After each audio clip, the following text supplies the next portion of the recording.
Nouvelle tentative de coup d'État au Tchad. L'urgence de rejoindre la Confédération de l'Alliance des États du Sahel se présente-t-elle? En tout cas pour de nombreux soutiens panafricanistes et observateurs africains qui soutiennent la nouvelle politique souveraine de N'Djamena, l'urgence se présente, celle de rejoindre la Confédération de l'Alliance des États du Sahel ou du moins de signer un accord de défense avec l'AES.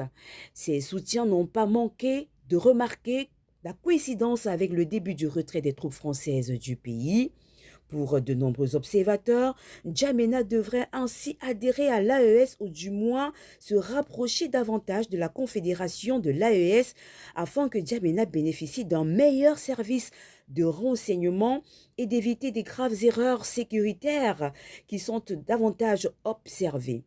Souvenez-vous, en début de cette semaine, alors que le président Mahamat Déby Itno réagissait aux propos scandaleux du président français Emmanuel Macron, il avait rappelé le président tchadien Mahamat Déby Itno que le retrait des troupes françaises du pays, du sol tchadien, est tout simplement non négociable. Eh bien, pour ces soutiens, il est urgent pour que le Tchad entame cette perspective d'une coalition avec l'AES.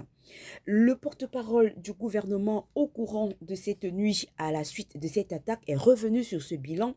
Le bilan de cette attaque, de cette nuit, qui a fait 19 morts en tout, 18 du côté des assaillants et 1 parmi les éléments de la garde républicaine. Le ministre Abderrahmane Koulama, porte-parole du gouvernement tchadien, a indiqué qu'ils étaient environ 24 assaillants qui ont simulé une panne de véhicule à l'entrée du palais présidentiel. C'est ainsi qu'ils ont donc mené leur attaque. Le groupe a été présenté par le ministre comme un groupe désorganisé et surtout mal loti car il n'avait que des coupes-coupes. Certains avaient des gris-gris pensant que les balles ne pourraient peut-être pas les atteindre. La thèse d'un acte terroriste ici a été refutée par le porte-parole du gouvernement tchadien, mais qui a quand même révélé que les assaillants avaient pénétré à une courte distance le palais présidentiel. Malgré tout, la sécurité a été de mise. Bien évidemment, le palais présidentiel est sécurisé et le président Mahamat Déby Itno a indiqué au gouvernement de demander au pays le calme, aux citoyens.